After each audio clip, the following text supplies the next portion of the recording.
Welcome back. All right, so for the second time today, I'm going to talk about the Dallas Stars organization. The difference is that the video I did earlier was about the on ice, the team. This is about off ice. This is about youth hockey. And this is a story that has really taken off on social media, so I felt like I did need to do a video addressing it. It would not fit into just a news of the day type video. It needed to be its own video. So the Dallas Stars have a monopoly on Dallas area youth hockey. And when a local association was trying to fire a couple of coaches because they had poor scores from parent groups, and basically it sounded like they weren't very popular with the players either, the Dallas Stars stepped in. The Dallas Stars basically sat down with the association head and said, let me remind you where you get your ice from. Now, this quote was attributed to a Dallas Stars executive who denies that those are the words he used and that he said this in the meeting. But if you let go of a coach that Dallas likes, apparently that can lead to problems. So the Dallas Stars, what they did after a couple of coaches lost their jobs, was that they took over. They took over those clubs. They took over and they put those coaches right back in charge. And their statement was that the coaches were not breaking any rules and they had good track records. So why in the world would they lose their jobs? And so we'll get into that a little bit. The Stars, in their defense, say that they are a model for non-traditional NHL markets on how to grow the game, and that USA Hockey is very complimentary of how they run their local youth hockey, although this is seemingly not an opinion that has 100% support from those in the youth hockey area around Dallas. There are fewer than 3,000 ice hockey rinks in the United States. And this is because they're expensive. An ice hockey rink is very, very expensive. But for comparison, I looked it up. 2,766 ice hockey rinks in Canada.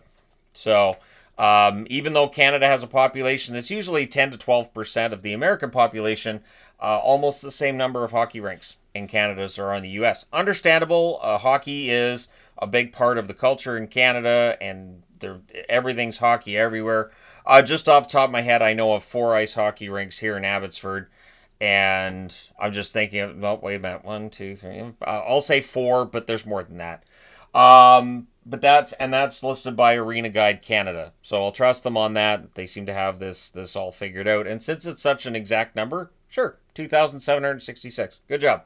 Now, the Stars have had numerous rinks built with public funds, and they've also bought others. So as rinks struggle, and I'm sure that rinks struggle, the Stars buy them up, or they go out of business, and independent rinks have had a really hard time. And I do understand, too, with the economy being as everything is, and with inflation being as everything is, some of the price increases or some of the fee increases I've seen here could be explained by some of that. There were some fees that it looked like by my math had gone up 30% over the last 5 to 6 years. But for families, that's tough. It is really, really difficult. And when you're the Dallas Stars and your organization is valued at $2 billion, it is going to mean there's some heat on you from parents, from groups, and from outsiders, that it doesn't necessarily look fantastic for families to be basically broke because they're putting their kid through hockey. And this is why I will never say, well, hockey players are grossly overpaid and they should just play for the love of the game, because these parents are paying through the nose to get their kid out on the ice, and most of these kids, of course, won't reach the NHL, may not reach the AHL or the ECHL. They are definitely playing for the love of the game, but they are paying for the love of the game as well. So, they took over a dozen high school clubs, and then all of the fees were directly paid to the Stars. So basically, they went in, they took over the high school clubs. All of the coaches then became employees of the Dallas Stars. So, you can't fire them, and nobody can fire them. They also raised fees, and then the one thing that seems to be a sticking point here is the fees went up and practice time dropped. Practice time for some of these teams in Dallas being below the recommended practice time recommended by USA Hockey, so that these kids are able to advance and able to stay in hockey shape so that they have a chance. I mean, these kids all have the same dream, right? So you want to give them an equal chance. Now, the Stars claim that by buying up these hockey clubs and buying everything in the area, that they've leveled the playing field, including fees. So fees might go up in one place, they might go down in another.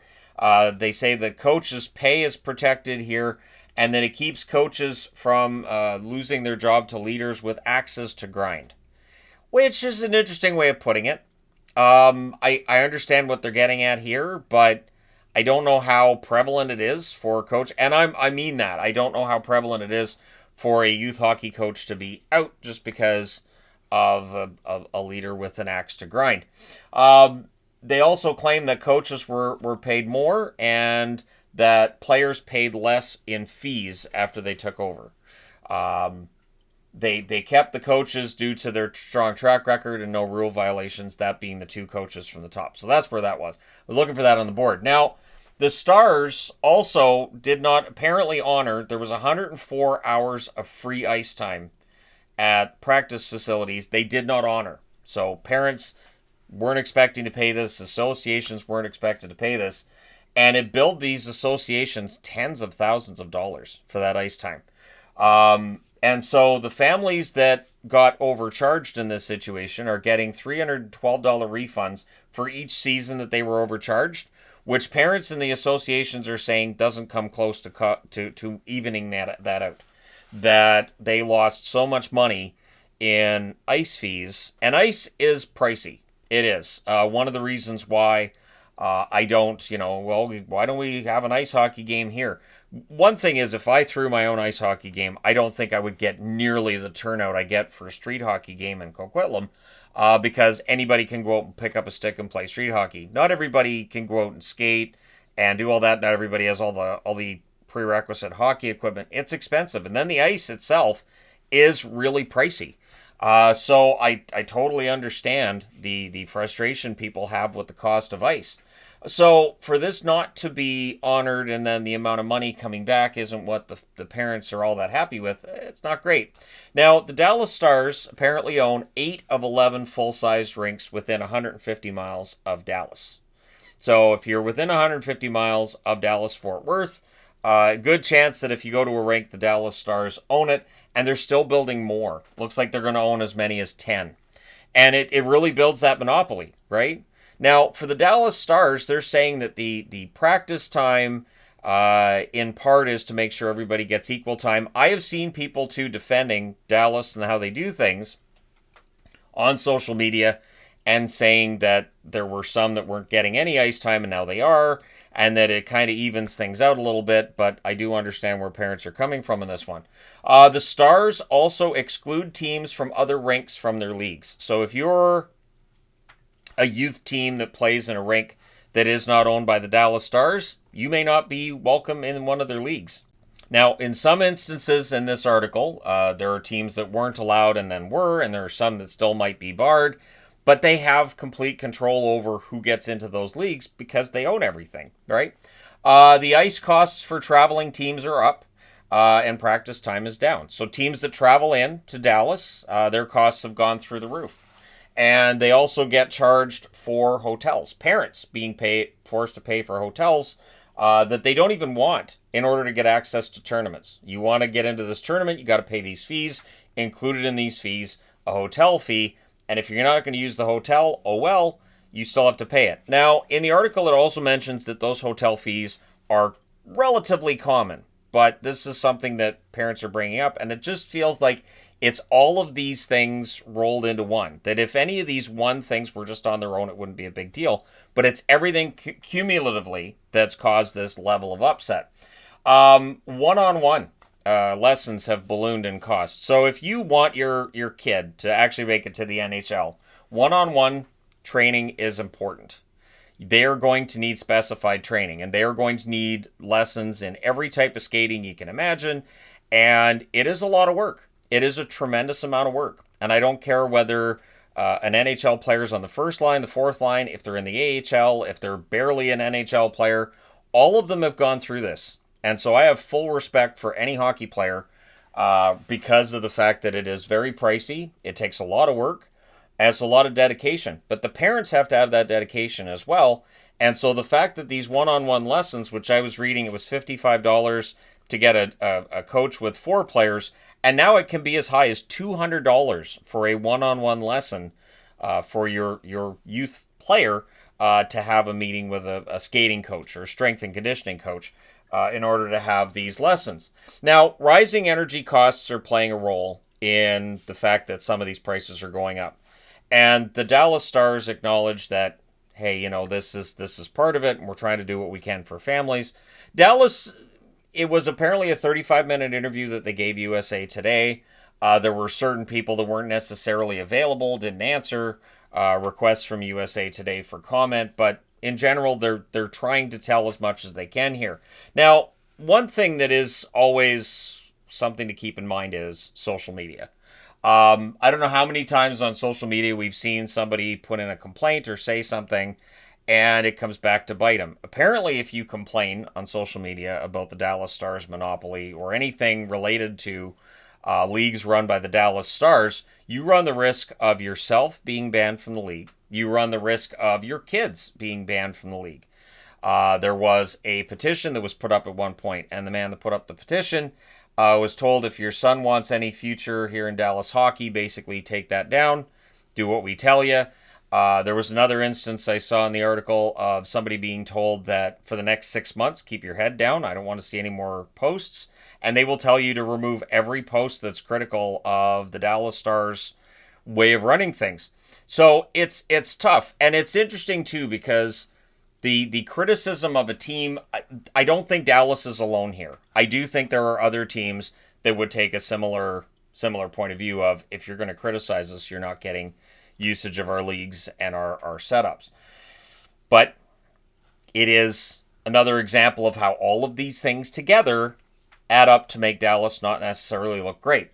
So parents are concerned. They don't want to speak up because they don't want to negatively impact their kids' ability to get out on the ice and play. They don't want to affect their kids' ability to stay in these leagues and play in these tournaments because they're paying all this money, and they want to make sure that they're getting back what they're paying into. Now, there is a body that you could report these issues to, the Texas Amateur Hockey Association. But there's a problem. It is heavily influenced or controlled by the Dallas Stars.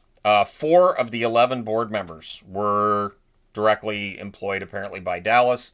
A couple of them were accused of corruption. One of them stepped down.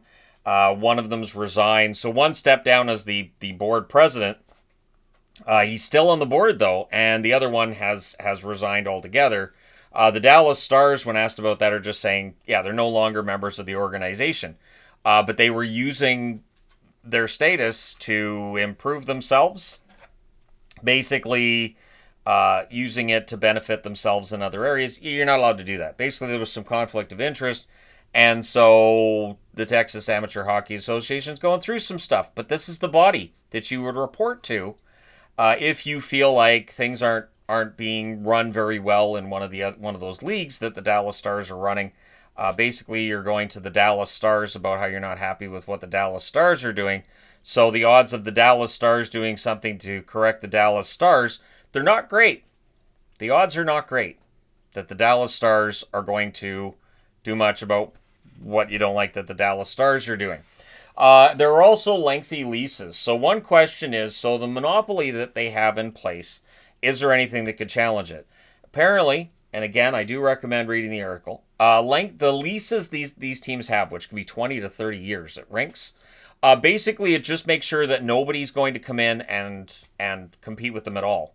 And this could be seen as antitrust. I think antitrust is the terminology for this here.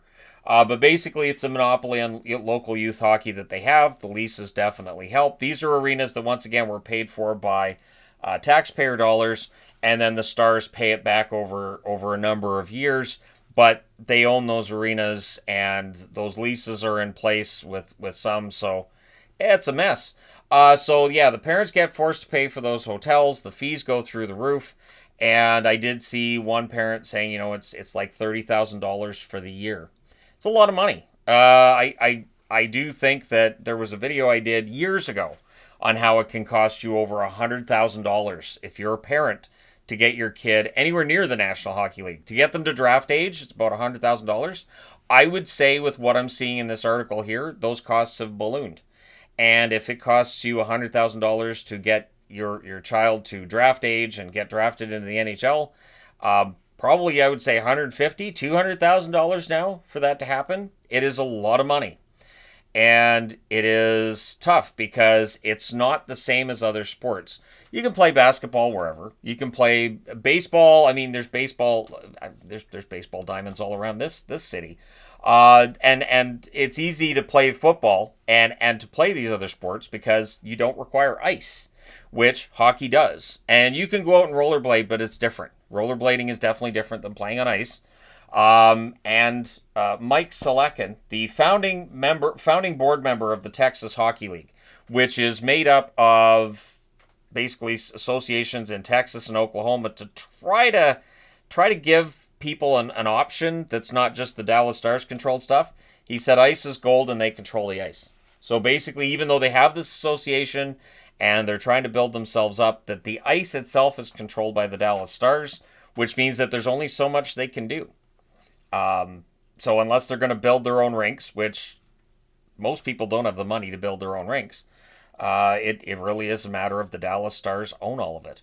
And I don't know what you do about this. If the Dallas Stars have basically got these buildings put together and they own them, they've got the leases on all of them, I don't know what you do.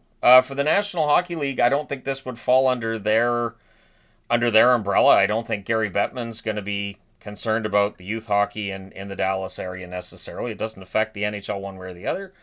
And so I'm not sure what the answer to this is.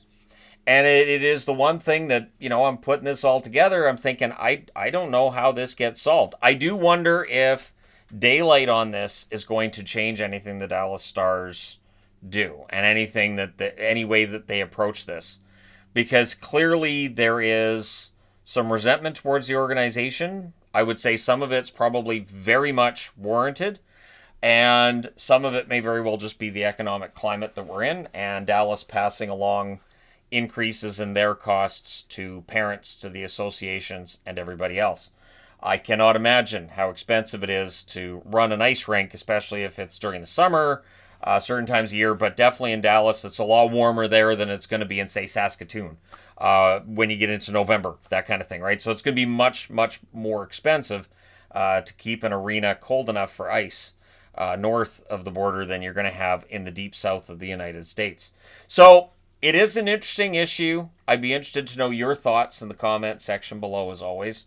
Also, let me know if you've had some sort of issue with a local hockey organization, and what other NHL teams might do this. Like, I talk in News of the Day videos about teams doing all this youth hockey stuff, and I'm always really like, that's great. That's great. They're in the youth hockey business, and they're helping to raise the next generation of hockey players. But clearly there's an ugly side to that as well. And with what Dallas is doing, I wonder how many other organizations might be doing something similar. Maybe the same, but maybe very, very similar.